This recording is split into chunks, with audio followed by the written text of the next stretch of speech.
thanks for coming. I hope you're going to enjoy it. You've probably been hearing all about the Hollywood Turing movie, The Imitation Game. One thing the movie doesn't cover, which in this building I guess is particularly relevant, is the huge impact that Turing had on the development of computers. So that's what I want to talk to you about. There's no way you're going to learn that from watching the movie. So the story begins in 1936, when Alan Turing was very young, younger than some of you. He was a graduate student. He was about 23 years of age at this stage. He was working on mathematics at the University of Cambridge.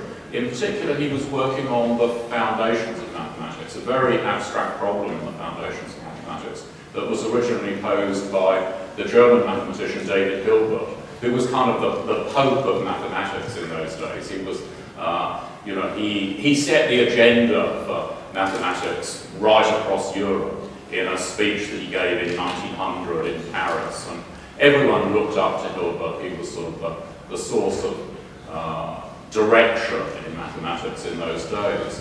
And one of the problems that he posed was, could the whole of mathematics be reduced to what we now call algorithms? They didn't tend to use that word in those days. They talked in English about mechanical procedures, effective procedures. Could the whole of mathematics be reduced to effective procedures? Hilbert kind of thought it could. I mean, there are all these other things that mathematicians use in doing their mathematics: creativity, ingenuity, insight, intuition. You know, if you're a mathematician and you reflect on what you do, you may feel that you make heavy use of these human qualities like insight into the problem and your personal creativity and so on. And of course, algorithms, blind mechanical procedures don't do this. But Hilbert tended not to trust you know, intuition and ingenuity and so on. He called these black arts, and he thought they should be banished from modern mathematics.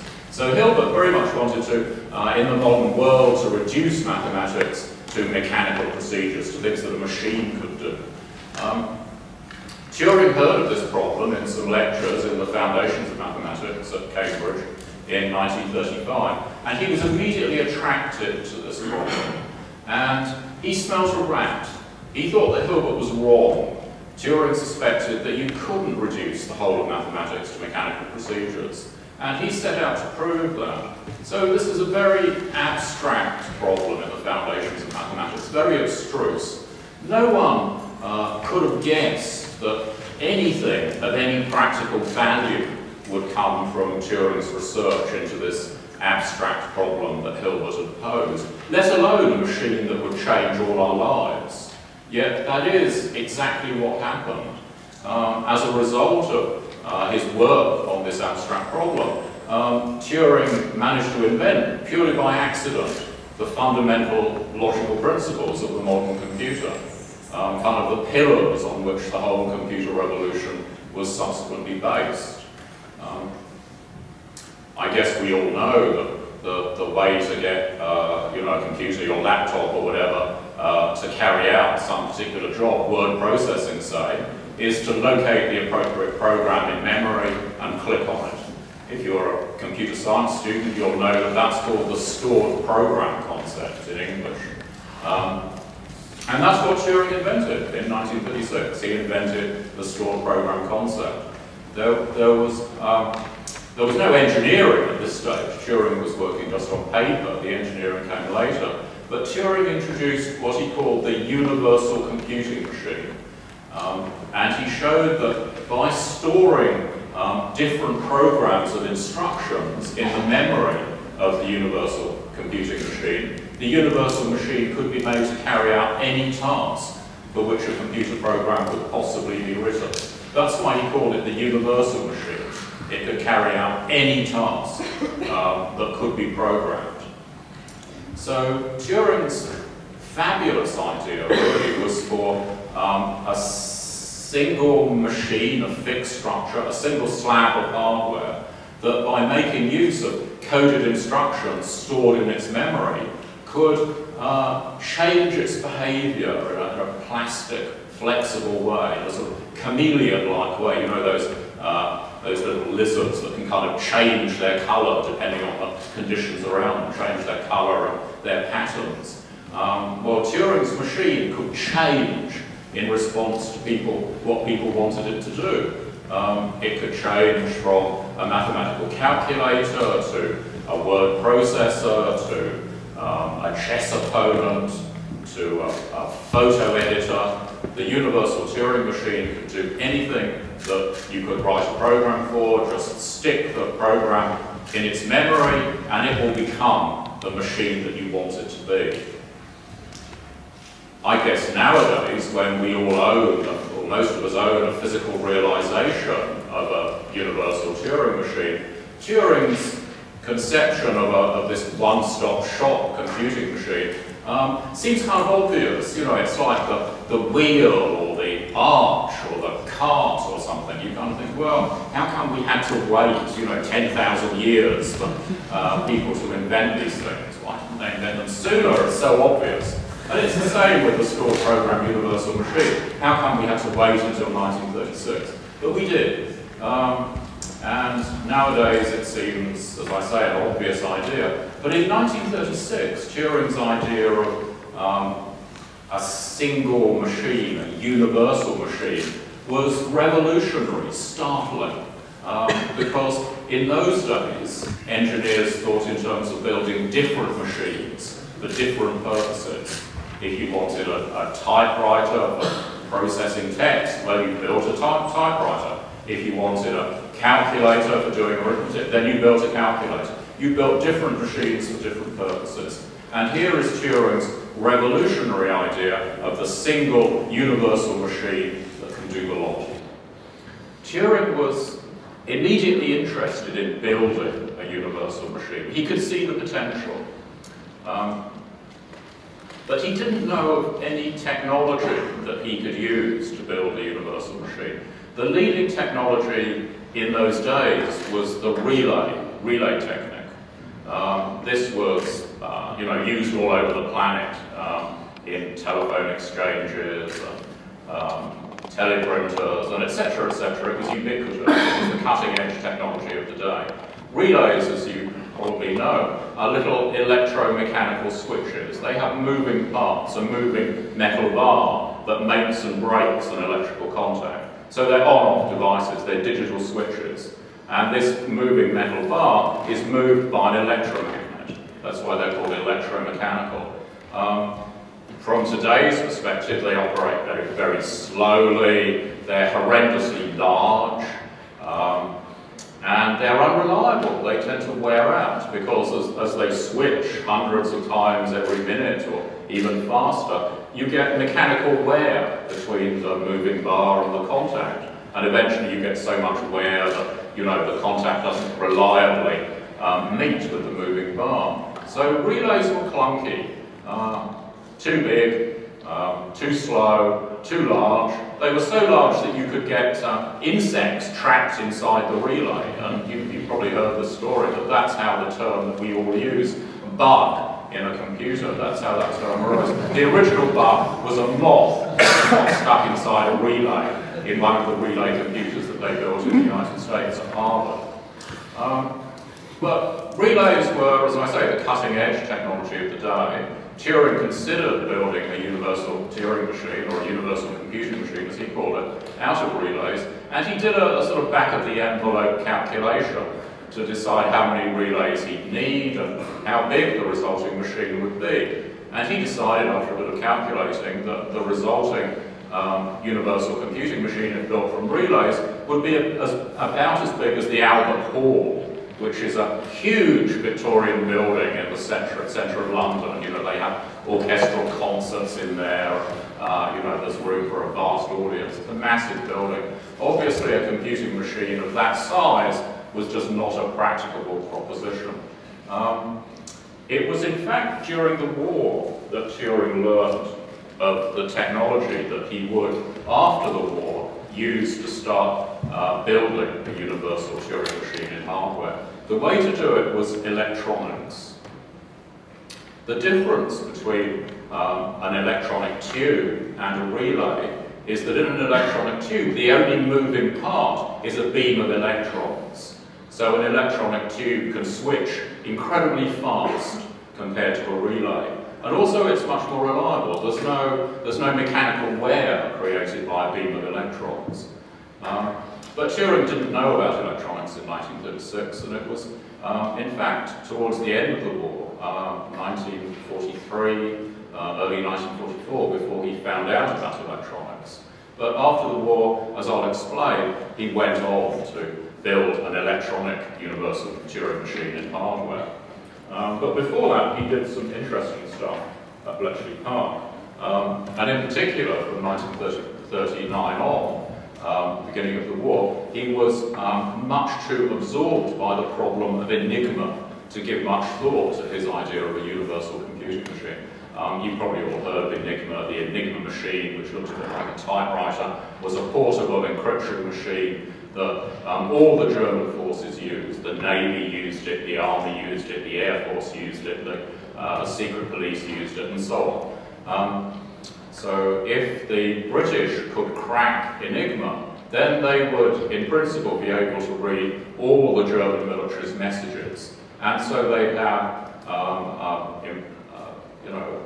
theoretically, they could have achieved a complete knowledge of what the German forces intended to do, and where their troops were stationed, and so on. So at the beginning of the war, breaking Enigma was the main problem.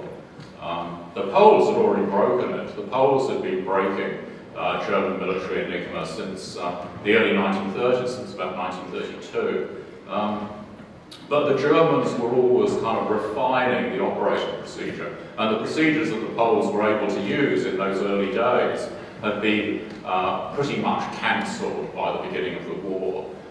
Polish methods ceased to become possible to use in May 1940.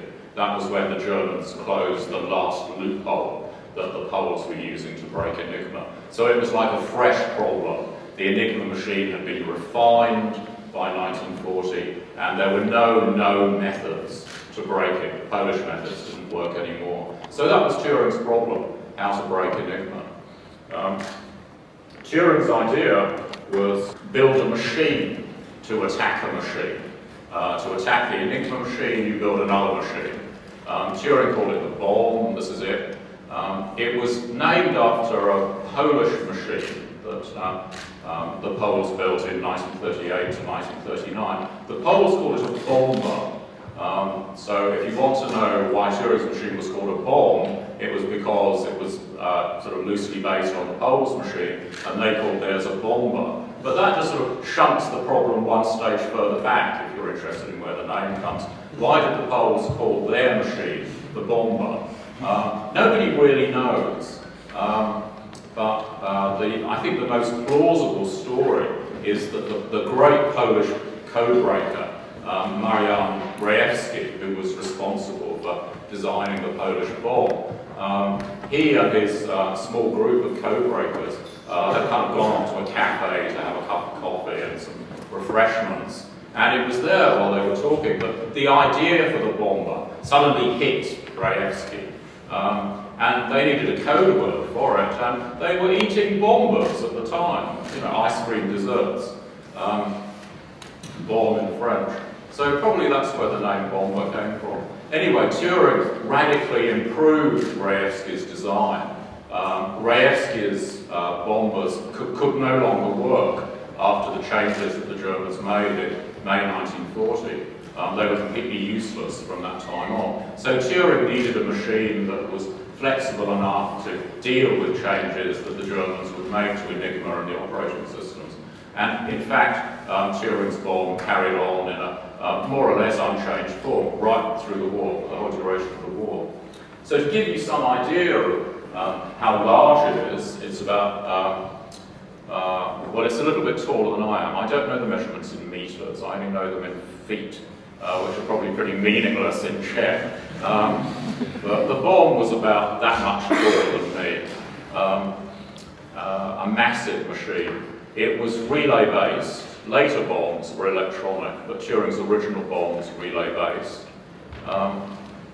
He designed it in 1939, the last months of 1939. Then the engineers built it. That took them a few months. The first bomb was installed in the spring of 1940. They called it simply Victory. Such confidence, you know. And it could read German messages. It discovered the settings of the Enigma machine, which was just what they needed. Because once they found the settings for a particular network once, then they could read all the messages on that network for that day. So that's what the bomb did. It found the day's settings on each network. And then they could just mechanically decrypt all the messages that they intercepted on that network for the day. Because the bomb was relay-based, it was fast, it operated at superhuman speeds, but it could achieve nothing like electronic speeds. And it was in an attack on another German crypto machine that Turing came face-to-face with electronics, the meeting that made all the post-war developments in computer science possible. So this other German crypto machine was codenamed by the British Tunny. It was a much more sophisticated machine than Enigma. The Germans called the machine, not Tunny of course, to them it was the SZ40, and it was manufactured by the Lorentz company in Berlin. And it was manufactured sort of to the specifications of the German military. The German military knew that Enigma was old technology by the time the war broke out. The Enigma machine was first patented in the 1920s. It was actually sold commercially during the 1920s and the 1930s. And then the German military took it over, added a few bells and whistles to make it more secure. But it was thoroughly yesterday's technology by 1939 when the war broke out. It was slow to use, it was clumsy. It required no fewer than 6 operators to encrypt and transmit and decrypt a message. Obviously there was room for improvement. The German military knew that. They gave a contract to the Lorentz company to build a thoroughly modern crypto machine that the German army could use, and this was it. Inside and also outside its exterior case, it was a wheel-based machine like Enigma, and you can see the wheels, 12 of them, standing side by side, kind of like plates in a dish rack or something. The wheel count is a rough guide to the complexity of the machine. Enigma machines had 3 wheels, later 4 wheels. The Tunny machine had 12 wheels, massively more complex. Also, the Tunny machine was very modern in that it used binary code, exactly the same kind of code that you have inside your laptop. And the output of the Tunny machine went directly to air. With Enigma, you had to first encrypt the message, and then you translated it into Morse code, and then you broadcast that to the other end of the radio link and so on. But Tunny didn't use Morse code, and its output, encrypted binary code, went directly to air, as I say. They just broadcast it via radio.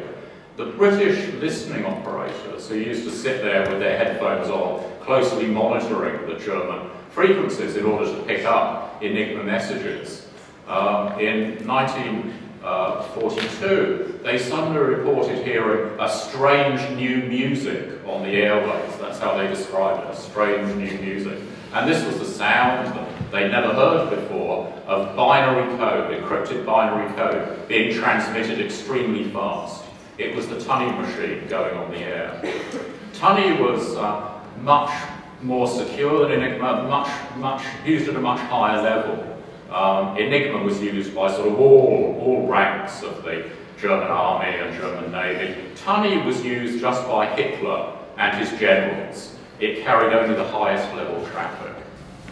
The first experimental Tunny link was set up between Berlin and Greece in 1942, and it was an experiment that was wildly successful. The German army was very happy with their new Tunny machine, and immediately a network tunny radio links began stretching right across Europe. It was kind of a harbinger of today's mobile phone networks.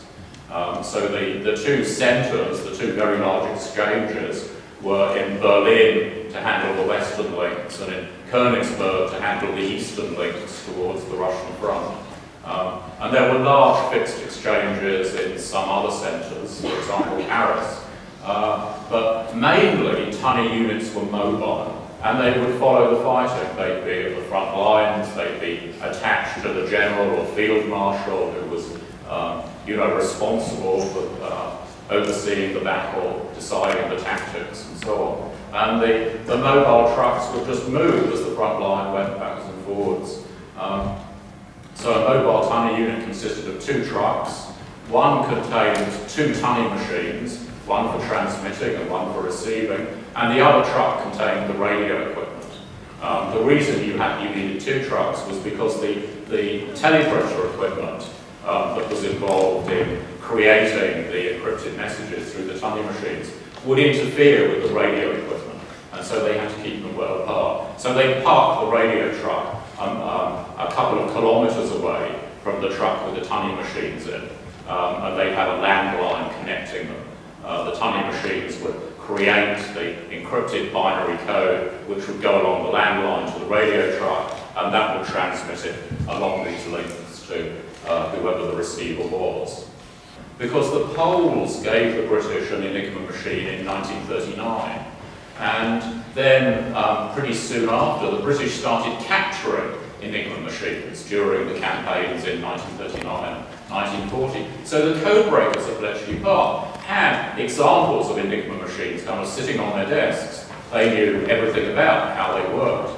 But a tunny machine was never captured until the very final days of the war, in fact, in the spring of 1945. So they somehow had to figure out how to break the tunny code without ever having seen one of these machines.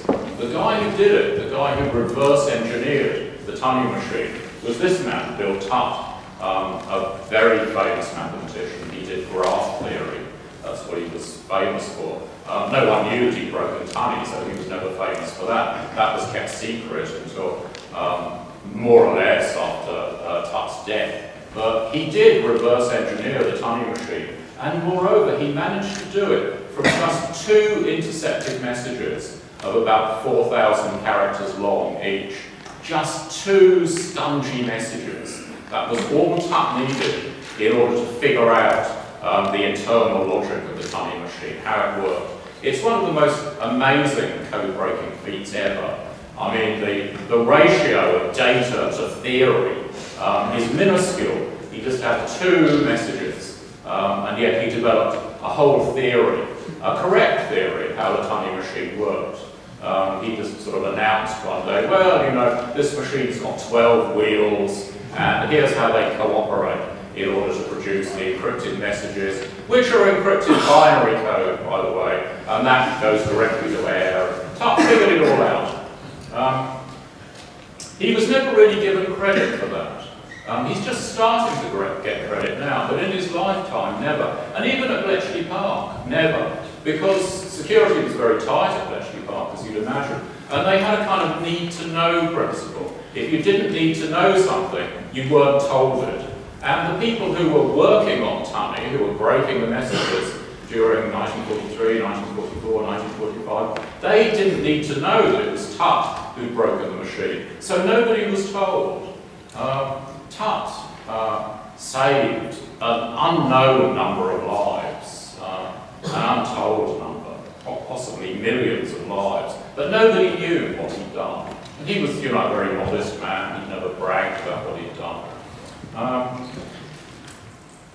What had he done exactly? When he kind of got to first base, when you're trying to get into a new crypto system, there are two things that you need to do. The first thing is that you need to break the machine, as they say. You need to figure out how the crypto machine itself works. And that Tutt had now done. But knowing the structure of the machine doesn't necessarily enable you to break the messages. I mean, the Brits knew the structure, the Poles knew the structure of the Enigma machine, but that alone wasn't enough to let them read the daily messages. You need also a kind of systematic method for breaking into the daily messages. So Tutt had broken the machine, but now the problem of how to break the daily messages, how to devise a systematic method for reading the daily traffic, that was the open problem. And that's where Turing made his great contribution to the attack on Turing.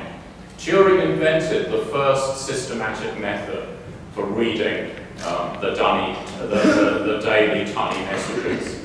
They called it simply Turingery, this method. They had a kind of very laconic jargon at Bletchley Park, and they tend to name bits of code-breaking technology after the people who invented them. So Turing's method was just called Turingery.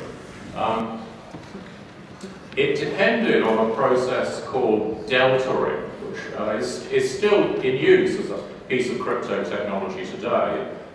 People tend to call it differencing now rather than deltaing. But Turing called it deltaing after the Greek letter delta. And deltaing was, just to give you the flavour of how it worked, I mean, it's quite complicated, but just to give you sort of the executive overview of how it worked, it was a process of sideways addition. And what you added were not numbers, you added letters. How do you add letters? Well, you do it at the bit level. Each of these letters had a representation in binary code. In the Tunny system, the teleprinter system, each letter was represented by 5 bits, pattern 5, ons and offs, essentially. So to add letters, you add bit code. You add binary code at the bit level. What was deltaing? Well, to delta the sequence of letters A, B, C, D, for example, you add them sideways. You add A to B, you add B to C, and you add C to D. And the result of doing that is the delta of A, B, C, D. You kind of think that adding the letters of a coded message sideways like that would tend just to scramble the information even more. I mean, the information was already encrypted, you couldn't read it, and you'd think that deltaing the information would just scramble it even more. But remarkably, Turing was able to prove that if you deltaed an encrypted message, then information that was previously concealed was made to stand out by this process of deltaing. So that was the crucial breakthrough that Turing made, and his whole method of Turingery was based on deltaing. Tutt was kind of sniffy about Turingery. I guess there was some kind of personality conflict between Tutt and Turing. Maybe because, you know, Tutt had made this incredible breakthrough, he reverse engineered the machine, but then Turing stepped in and kind of got all the glory. It was Turing, not Tutt, who was actually breaking the daily messages by means of Turingery. And Tutt was very sniffy about Turingery. He said, well, Turing's method is more artistic than mathematical, he said. You know, he was a straight-down-the-line mathematician. You know, in Tutt's mouth, to call something artistic was, you know, well, you know, it's not the real thing. He wanted a mathematical method for breaking Tunny, which he did subsequently go on to invent. But Turingery was the first weapon that the code breakers had against Tunny. And they had nothing else to use for about 8 months. And during those 8 months, the code breakers managed to break over 1 million characters of Tunny code. So Turing's method was very effective. Its great drawback was that it was a hand method. Turingery was a bit like solving crossword puzzles. You did it with paper and pencil. It worked, it would break open the messages, but it took quite a long time to do all that scribbling on paper. And no matter how fast the hand breakers worked, they just couldn't keep up with the torrent of Tunny messages that were pouring out, of that ever-growing network of Tunny links spanning Europe. It became absolutely obvious that the Tunny breakers needed a machine to help them. And because Tunny was so much more complex than Enigma, the machine would need to be much more complex than Turing's bomb. And when the machine first arrived, this was it. This was the machine that they built specifically to break Tunny messages. It was an electronic machine. very fast. It was in fact the first large-scale electronic computer ever to be constructed anywhere in the world. They called it Colossus, which is a good name because it was a colossal machine. It was the size of a room and it weighed about a ton. I don't know how many kilograms a ton is. Does anyone know offhand? A zillion kilograms or something. And these are two of the world's first computer operators, these two women, operating the world's first electronic computer. It's an amazing photograph, I think. It used punched paper tape to get the message that was to be broken into the machine. And you could just see the punched paper tape kind of wrapped around those shiny aluminium wheels. So that tape has got the message that's to be broken punched into it. Just like the punch tape that ran through the early post-war computers. If you know anything about these computers, you would feed the program and the data in by means of a punched paper tape. It was just the same system that they used in Colossus. And Colossus used various algorithms to break tiny messages. They were all based on deltaing. They were all based on Turing's method of Turing group. So the whole computer-based attack on tunning hung off that first invention of Turing's, the invention of deltaing. Colossus was built by this man, a brilliant British engineer by the name of Tom Flowers. He was one of the first people to experiment with digital electronics, with high-speed digital switching in the decade before the war.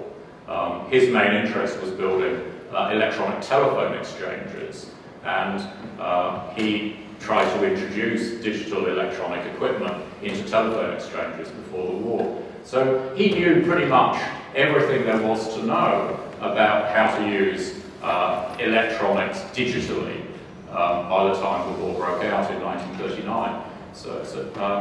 So when he was first told to go to Bletchley Park to assist Turing in building some machinery to use against Enigma, in fact, Flowers turned out to be the right man in the right place at the right time. Flowers told me that he was probably the only person in Britain at the time the war broke out who knew that electronic tubes could be used on a large scale for high-speed digital computing.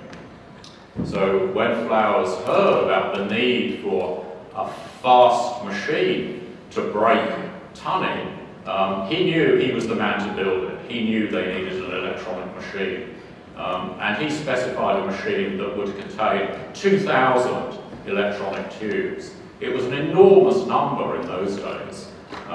People built radio receivers, wireless receivers that might contain, a dozen valves, a dozen, 20 electronic tubes. That was, that was what they did in those days. So the idea of a machine that contained 2,000 electronic tubes, that was really pushing the envelope. A lot of people told Flowers that this machine would never work, but he knew it would. And one day in January 1944, some of Flowers' technicians just turned up at Bletchley Park with Colossus on the back of a truck. It was one of the greatest moments in the history of electronic computing. Kept secret until 2000, the year 2000. The whole attack on tunning, almost everything about Colossus was kept secret until 2000. But that's what happened. They turned up with a truck, offloaded it, plugged the various bits of Colossus together, and it worked, just as Flowers knew it would. So thanks to the bomb, and thanks to Colossus, and thanks largely to Turing, the Allies had an unparalleled picture on the German preparations for the invasion of Europe, the so-called D-Day landings on the beaches of Normandy. Thanks to the bomb and thanks to Colossus, the British knew almost everything there was to know about the Germans' appreciation of the situation. because the German generals in Berlin and the field marshals on the Western Front and the Eastern Front and so on, they would chat to each other with Tunny. And like everything they knew, the British and the Americans knew, because they were breaking the Tunny messages. So they knew what the German strategy was, they knew what the Germans' beliefs about the British strategy and the Russian strategy was. They knew what the German military strengths and weaknesses were. They knew how many tanks they had in such and such places and what they were planning to do with those tanks. They knew how many men the Germans had. They knew how many. They knew what the Germans' beliefs were about how many tanks the Americans had and so on. They knew all of this, which made it just so much easier to fight the war. It actually took the Allied army about a year to fight its way from the Normandy beaches where they first landed to Berlin. Even with all that high-grade intelligence, it still took them a year. So imagine how long it might have taken them if it weren't for the bomb and if it weren't for Colossus. It would have taken them a lot longer to fight their way to Berlin and so end the war. Nobody knows quite how much longer. You can really only guess, but it might have taken them a year longer, it might have taken them 2 years longer, it might even have taken them 3 years longer. And if you equate that to numbers of lives, well, on a conservative estimate, about 7 million people were dying every year as a direct result of the war. So if the fighting had gone on for another 2 years, that's 14 million lives. You can't say that Turing saved 14 million lives. You can't do the calculation that accurately. But just the dizzying size of these figures, 7 million if it had gone on another year, 14 million if it had gone on 2 years, just the sheer magnitude of these numbers does give some idea, I think, of the significance of Turing's contribution to ending the war at the time it did end. The colossi at Bletchley Park were directed by this man, Max Newman. There were 9 colossi at Bletchley Park by 1945. They operated in 2 vast steel-framed concrete buildings, and they operated round the clock, 24/7. Max Newman oversaw the whole operation. It was Max Newman who told Turing in 1935, in those lectures in Cambridge, about Hilbert's problem. So it was Max Newman who kind of got Turing into the computing business. And he did a bit more than that too. It was Newman who kind of suggested in a lecture that, well, maybe there could even be a machine. Hilbert didn't talk about machines specifically, he just talked about effective procedures and things that you could do mechanically without ingenuity or insight. He didn't talk about machines. But then Newman chucked in this idea of building a machine that could do mathematics in his lecture with Turing in the audience. And that set Turing off to thinking, well, what kind of machine exactly? And that's how he came up with the universal computing machine. So Newman had been in it from the beginning. And then there he was in 1944, 1945, in fact, directing the world's first electronic computing center. In Newman's unit, they had teams of computer operators working in shifts of 8 hours apiece, round the clock. They had teams of engineers working in shifts round the clock to keep the hardware working. They had specialised tape punching crews to punch the tapes that were fed into Colossus.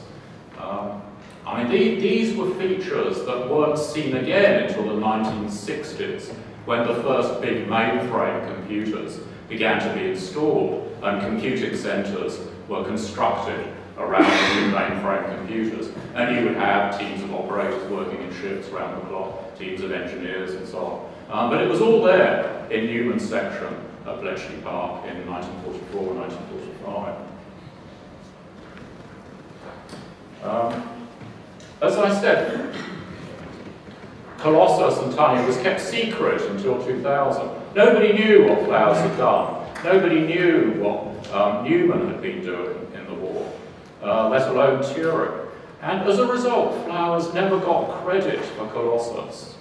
I mean, if you look in a history of computing book to try and find out who invented the computer, you're probably never going to see Flowers' name there, because nobody knew what he did. And by 2000, the history had sort of been written. It was too late. Flowers was a little bit bitter about this. This is what he had to say. He said, when after the war ended, I was told that the secret of Colossus was to be kept indefinitely, I was naturally disappointed. It's a bit of an understatement. I was in no doubt, once it was a proven success, that Colossus was a historic breakthrough, and that publication would have made my name in scientific and engineering circles.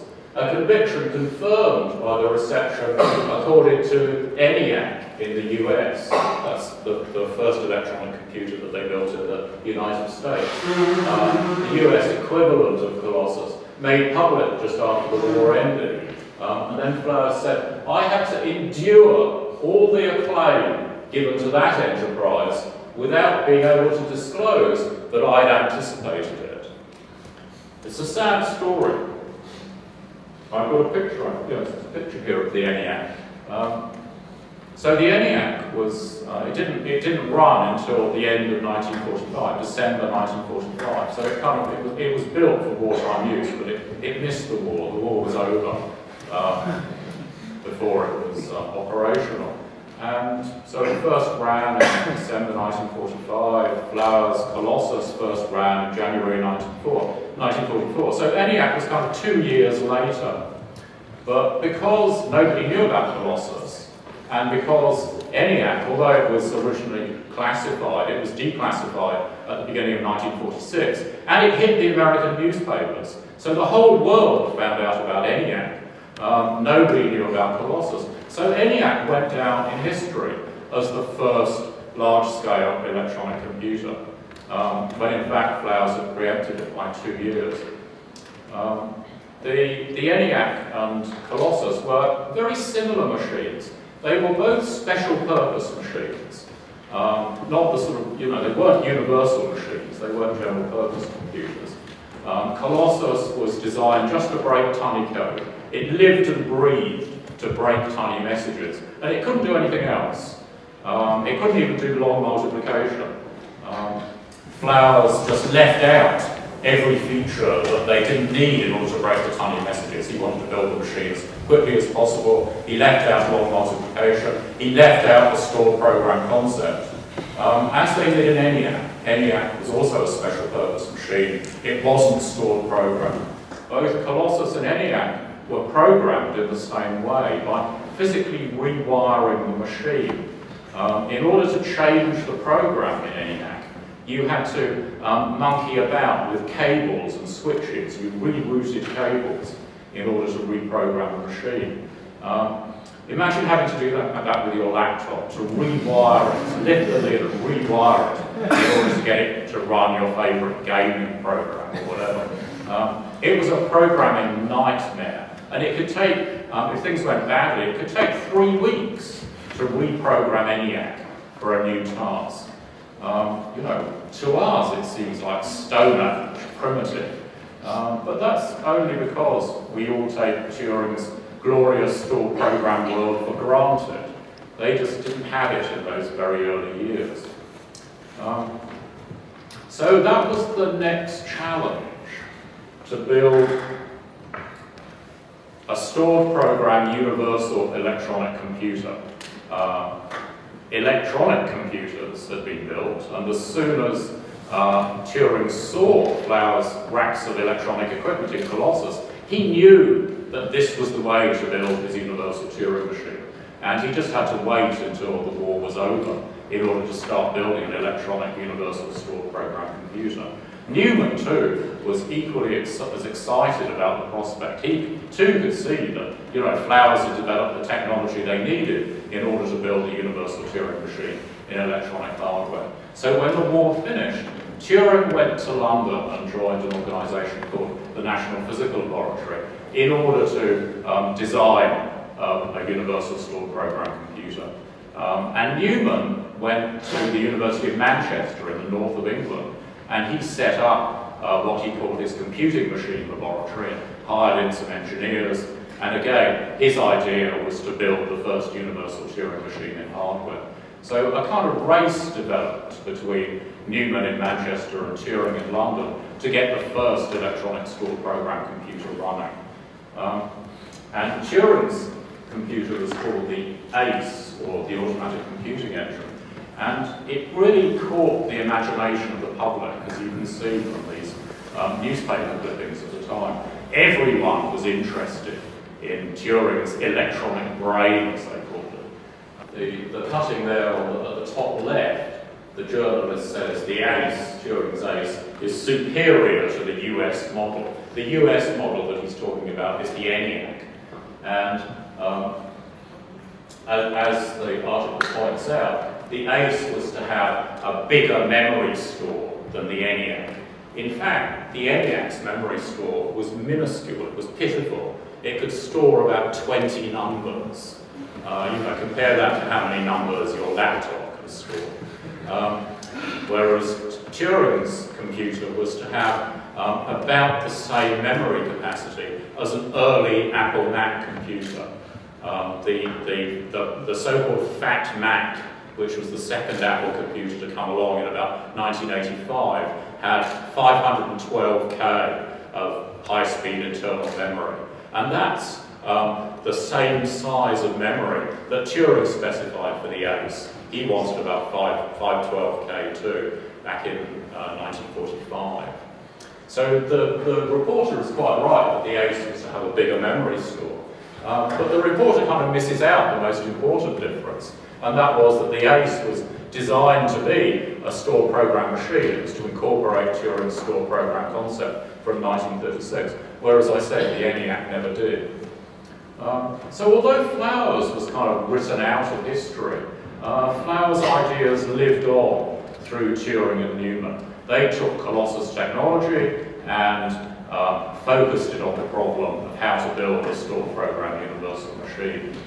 It would have been entirely appropriate historically if Turing had won that race between London and Manchester, because after all it was basically his idea, the universal Turing machine. But history is relatively rarely kind, and it wasn't kind in this case.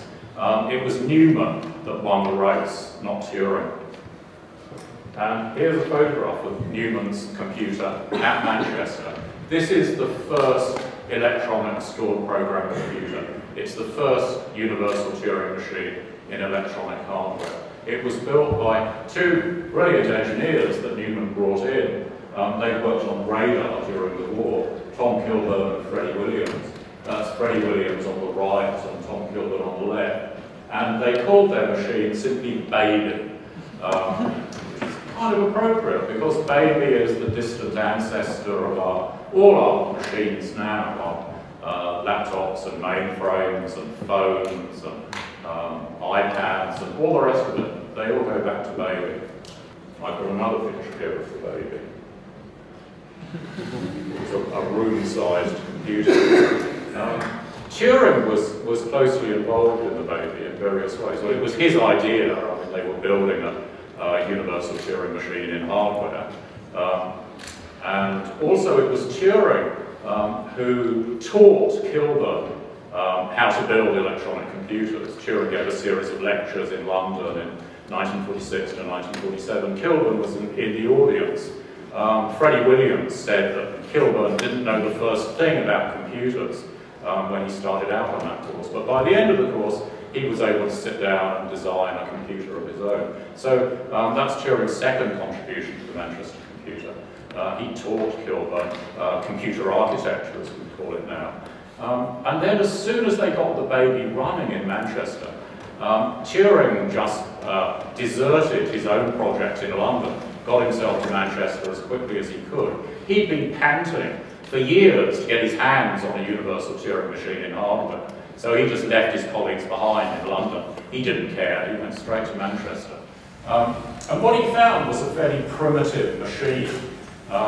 The only input facilities that Copeland and Williams had wired into the machine was this panel of switches that they'd sort of got their hands over at the centre of the picture. So to put a program into memory, you had to do it a bit at a time. Each of those switches would plant a single bit into memory. Obviously no use for practical programming, particularly since if you made a mistake, you had to wipe the whole program and go back to the beginning again. It was no fun. And also they didn't include any sensible output facilities either. The machine's output was that little kind of TV screen that you can see in the centre. And what you get was a pattern of dots and dashes fleeting across that screen. That was the only output. The dots and dashes were zeros and ones, and you just kind of had to read them as they flashed past.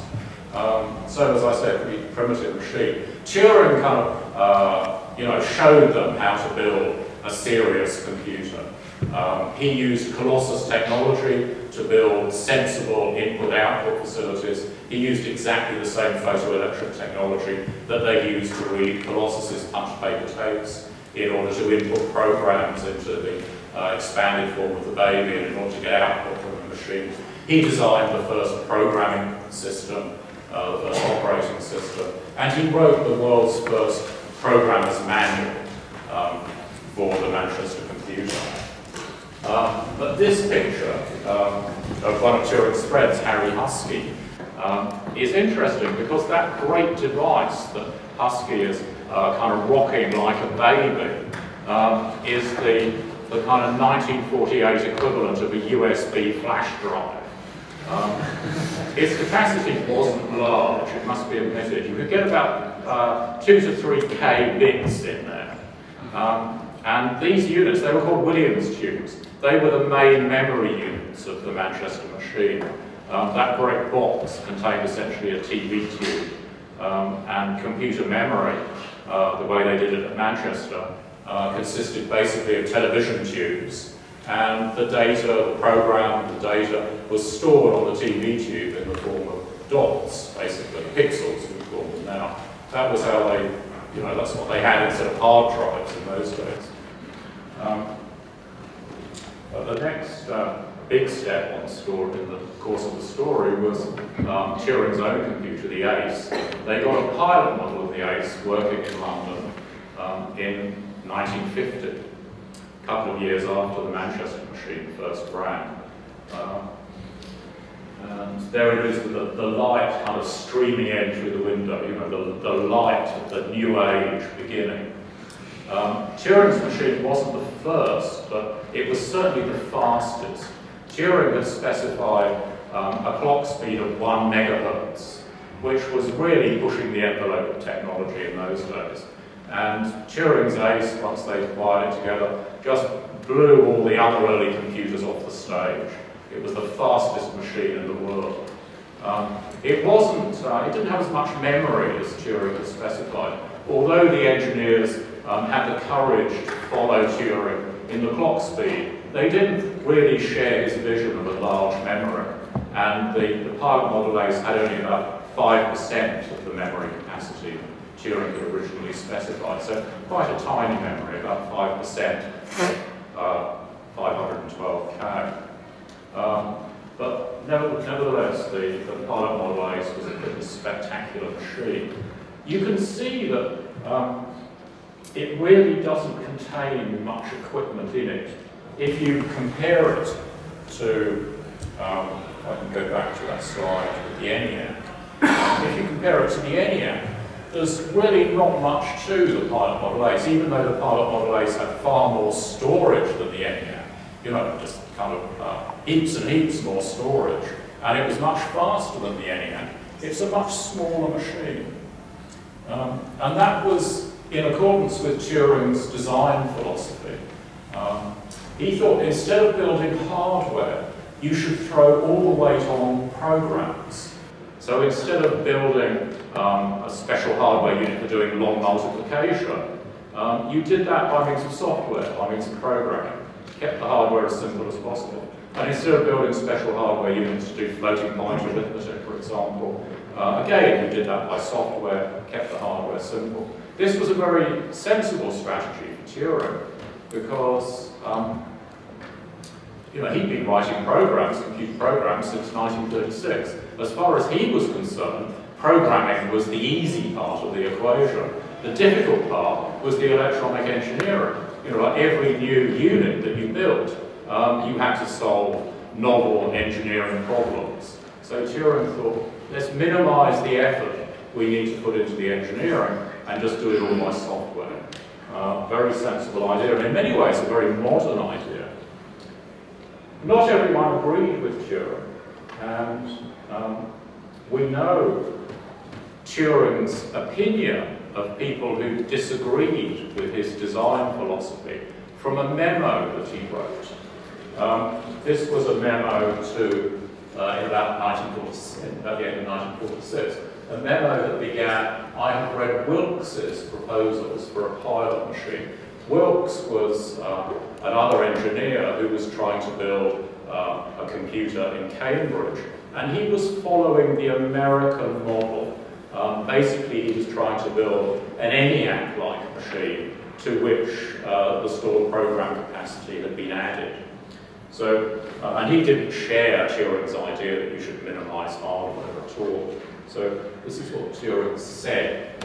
I've read Wilkes's proposals for a pilot machine, the code, that is the operating system, as we'd say now, which he suggests is, however, very contrary to the line of development here at the National Physical Laboratory, and much more in the American tradition of solving one's difficulties by means of much equipment rather than thought.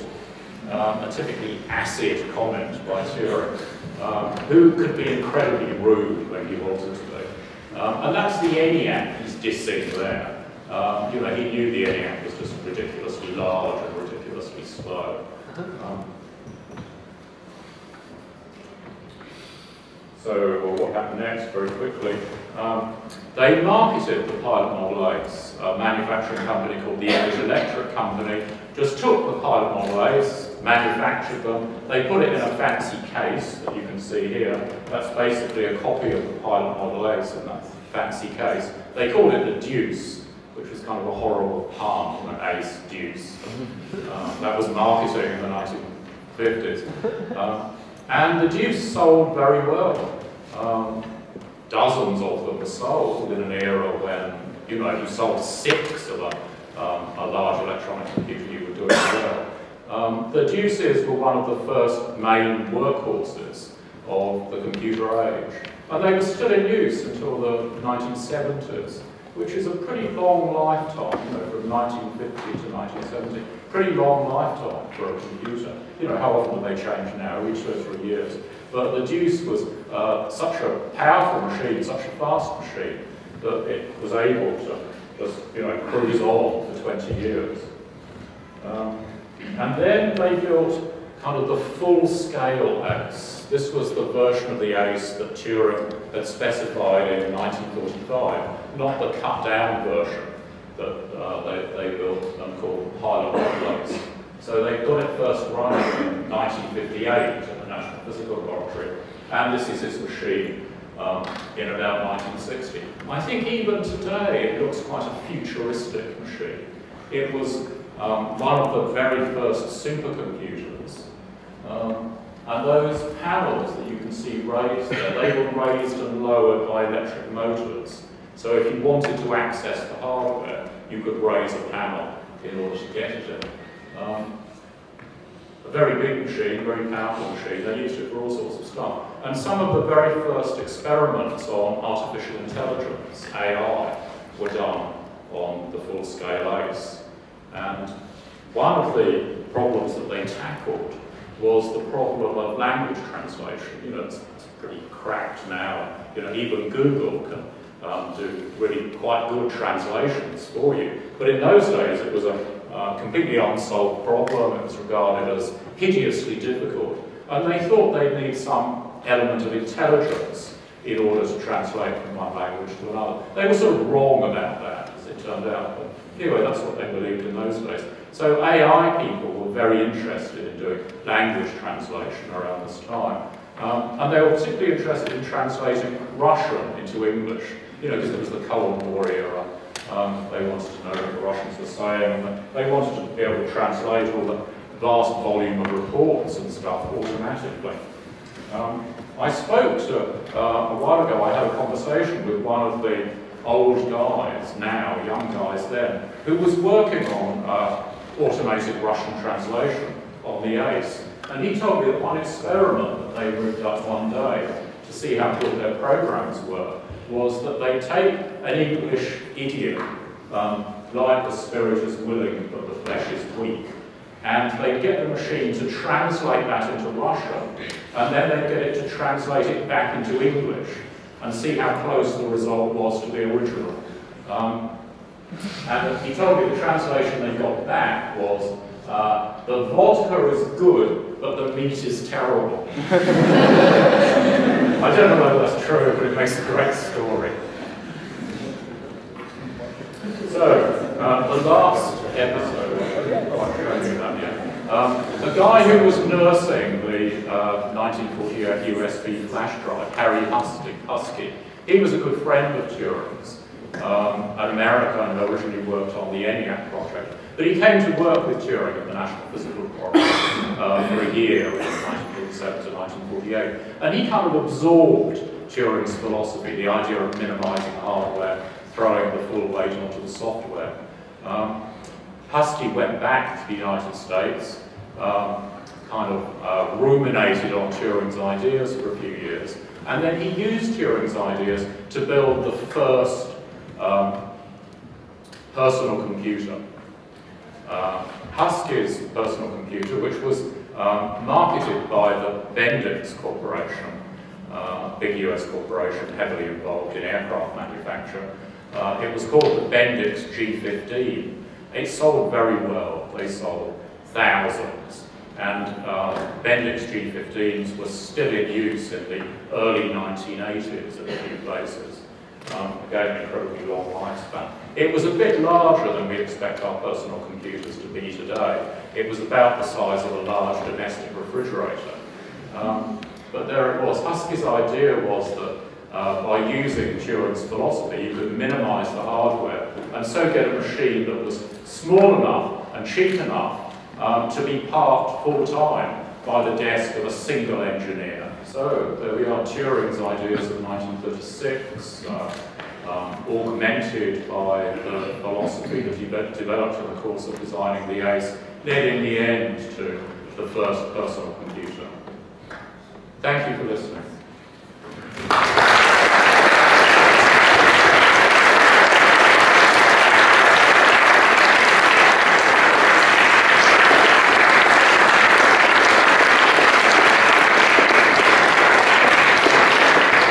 So we've still got heaps of time, and we have about 20 minutes or 15 to questions, comments. Any question, please? Stand up and ask. In English, possibly. But you can translate it. And maybe you don't need to stand up. That's kind of embarrassing, isn't it? Just shout out if you want to. It's better to listen. Go ahead. Yes. The question is, have I already seen the imitation game? Yes. Is it good? Yes, it is. I've seen it 3 times now. Not necessarily because I wanted to, I was forced to by obligations. But the first time I went voluntarily, I was in New Zealand for Christmas and it was released on New Year's Day there, so I went along on New Year's Day. It's a very powerful film. A woman actually broke down and sobbed at the end of the movie. So, you know, as the audience was walking out of the cinema, you know, everyone could hear her loud sobbing as she was overwhelmed by it's like a Puccini opera. It really kind of pumps your emotions. And some people actually didn't get up and walk out of the cinema. They were just kind of sitting there, rigid in their seats, Like, they'd been so shocked by Turing's story, they just didn't bother to get up. They just kind of sat there thinking about it. It is a powerful, moving movie. I was kind of speechless after seeing it the first time, because it's so inaccurate. It's like they took every known fact about Turing and distorted it into a falsehood. You'll see what you see. And when I first saw it, I thought, how could they have done that? Why did they do it? I mean, Turing's own story is so fascinating. It's such a great story. Why didn't they just tell the truth? They made up this completely alternative story for the movie. But having seen it a few more times and, watched the audience's reactions and so on, and also, being prepared for the inaccuracy and being able to kind of bracket it and, not worry about it quite so much, I enjoyed the movie the second and third time I saw it. And I recommend it to anyone. I think they've done a great job, although they absolutely stray from the truth. But it's not supposed to be a documentary. They never said it was. They never claimed it was accurate. It's entertainment, it's a dramatisation. And although they get kind of everything wrong, they get the broad outline right. They capture something of the excitement and importance of breaking Enigma.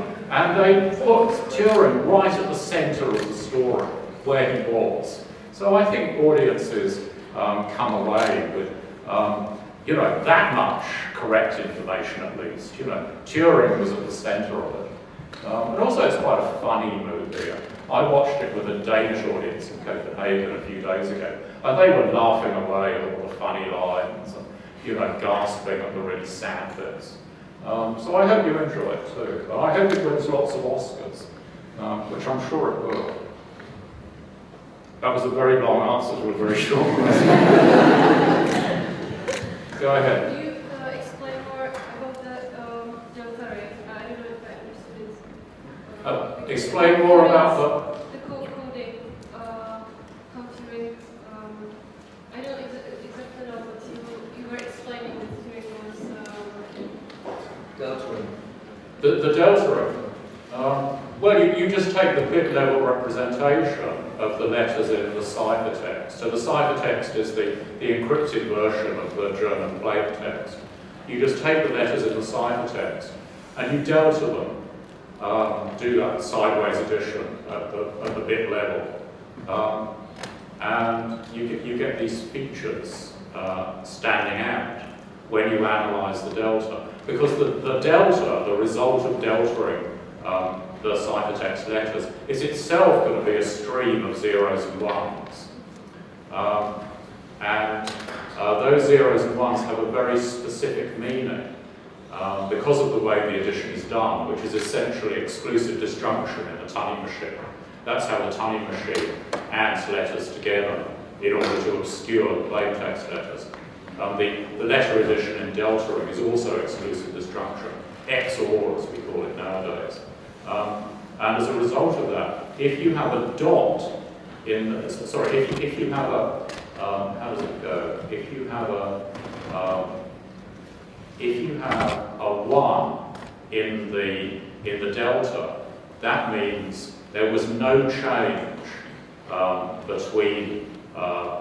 there was no change in the bit stream between the two characters that you add. Whereas if you have a 0 at a particular position in the delta, that means you had a change in those 2-bit positions as you went from one letter to the next.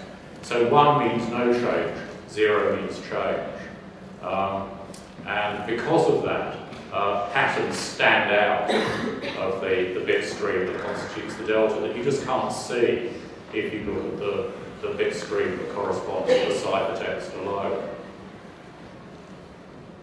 I don't know whether that's what you were asking. That's how it worked. Go ahead. I've taken quite a few courses on what you talked about here today in the past, yet, as you rightly assume, there were names mentioned I've never heard before, due to the confidentiality of some of the events, probably. how do we change that? Is there some comprehensive book I should recommend to my teachers? It's difficult. You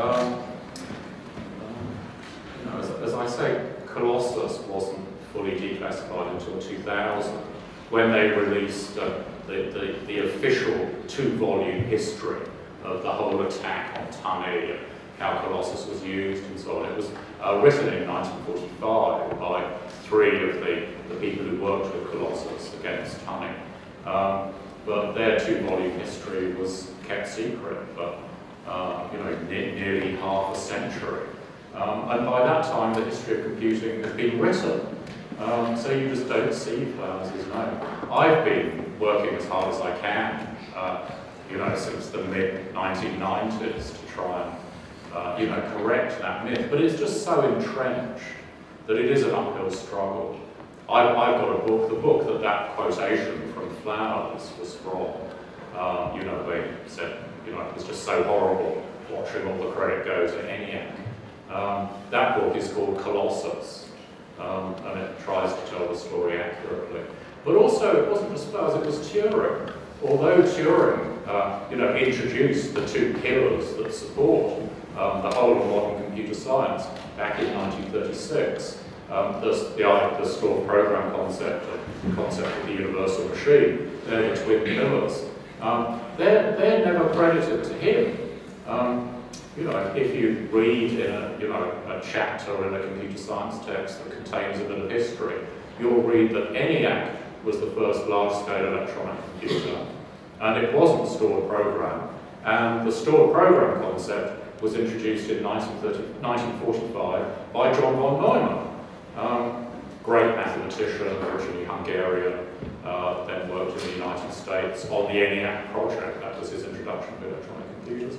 So von Neumann has gone down in history as the originator of the stored program concept. He wasn't, he never claimed to be.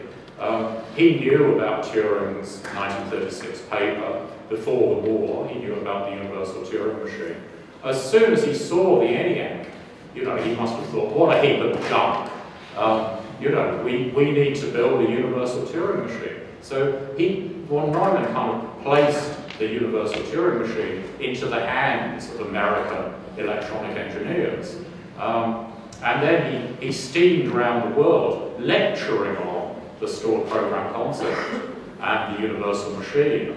You know, how you should store instructions and the data all mixed up together in the memory. And because he gave these high-profile lectures and because he was such a wonderful presenter, people associated the stored program computer with von Neumann's name rather than Turing's. And Turing has got written out of the story. And even now, historians of computing don't really know where to position Turing. But von Neumann did. And he was very generous in giving credit to Turing in his lectures and in his private correspondence. He credits Turing with the twin pillars, but no one reads von Neumann nowadays. So everyone credits Turing's ideas to him. Whether it will ever be changed, I don't know. It's certainly an uphill struggle, but obviously it should be. History should be correct, even history in computer science books.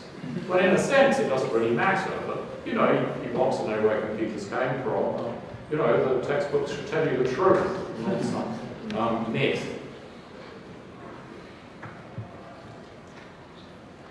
I think Turing was also interested in morphogenesis.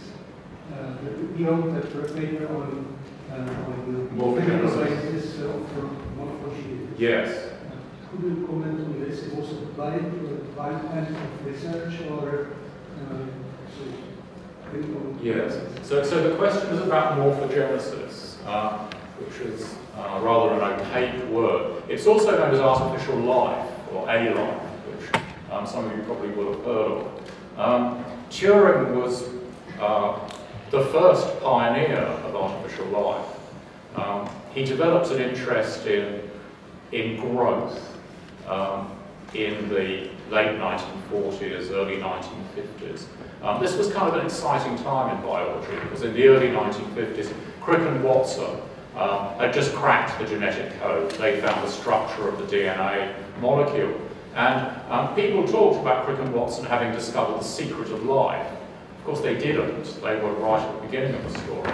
And Turing could see that, like, the next step is, well, how does Mother Nature go from the genetic code to anatomy?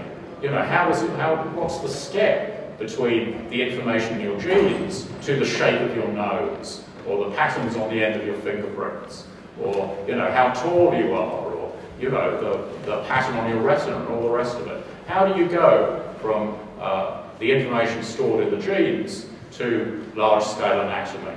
And that was the problem that Turing attacked. And he had a theory of how it worked, a mathematical theory. He was one of the very first mathematical biologists. And he tested his theory out on the Manchester computer. And he grew virtual organisms. And one of his students grew little virtual marine organisms called radiolaria. They're kind of slippery, tiny things you find in the water. But this student of Turing's, Bernard Richards, grew virtual radiolaria using the Manchester computer and using Turing's mathematical equations of growth. So this was, you know, absolutely groundbreaking work. Nobody else was doing anything like it. Turing published some of it in the Proceedings of the Royal Society of London in 1952. And then he just carried on, and there are reams and a great pile of notes and computer programs that were left behind when Turing died in 1954 in the King's College archives. There's a scene in the movie where Turing is portrayed. This was after his arrest, you know, after he'd been, you know, he was put on trial for being gay, and he was convicted for being a homosexual, which was, you know, ludicrous though it seems nowadays. It was a crime in Britain then. Turing was convicted, and you know, the court's punishment was that he should be filled full of female hormones for a year. I mean, it's hideous, but, you know, it's what they did in those days. And there's a scene in the movie where Turing is visited by Joan Clark, who was one of the electric code breakers who he worked with on naval Enigma during the war. And they were also engaged briefly, Turing and Joan Clark. She's played by Keira Knightley in the movie, and she's one of the main figures in the movie, this very flamboyant, very attractive woman, who Turing, you know, sort of falls in love with, but sort of doesn't, because after all he's gay. But anyway, they get engaged, they're briefly engaged, but Turing breaks it off in the end. Joan Clark kind of carries off, Keira Knightley carries off a lot of the action in the movie, because she's just, you know, such a larger-than-life character. Nothing like the real Joan Clark, who was, you know, kind of a bit shy, and, you know, kind of an academic Cambridge woman. Not at all this flamboyant beauty that you see in the movie. But anyway, Joan Clark is portrayed as going to visit Turing in Manchester. While he's being flooded with these female hormones, he had to go to the Manchester hospital kind of once a month, and they, you know, give him stuff. And in this scene, he's portrayed as, well, his brains are fried, basically. The hormones have fried his brains. He was great at doing crosswords, as was Joan Clark. Turing is kind of depressed, and Joan Clark suggests doing a crossword to kind of cheer him up.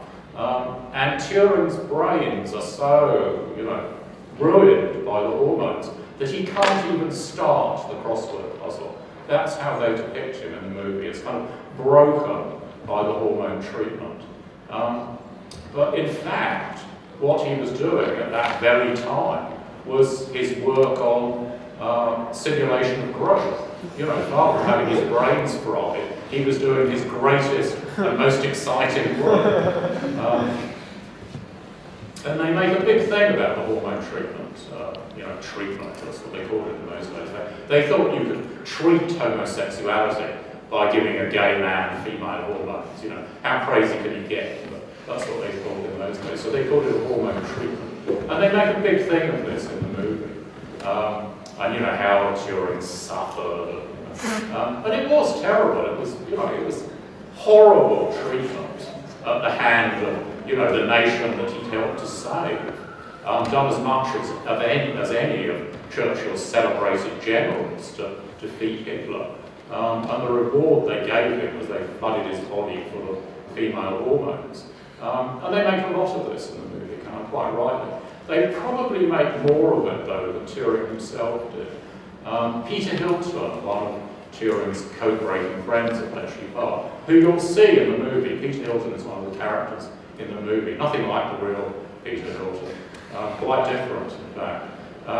But Peter Hilton, who was one of Turing's closest friends, he said that Turing bore this horrible hormone treatment with amused fortitude.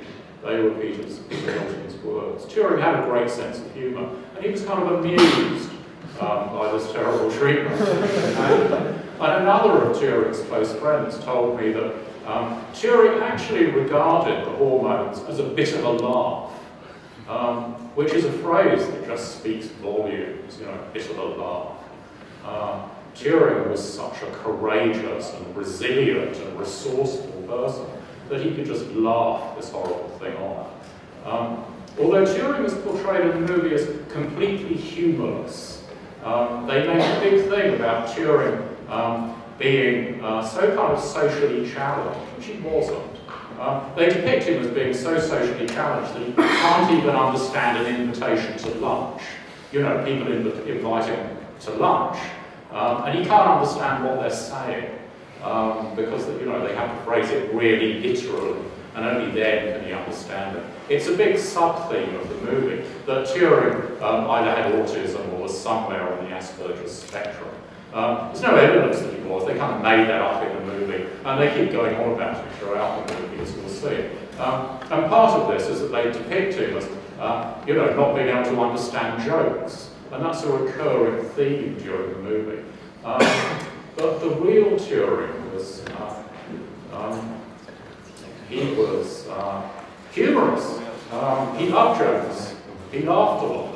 He had this kind of raucous laugh that really annoyed people. It was kind of crow-like.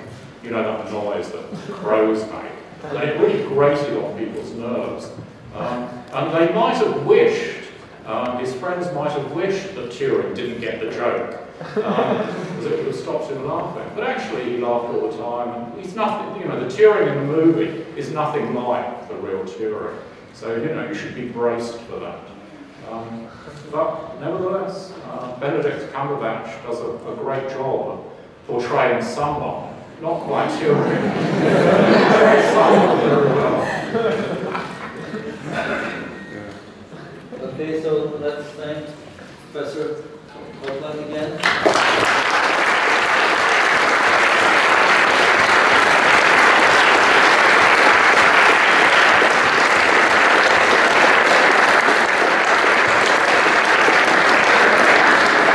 Thank you very much. You've been a great audience. Thank you.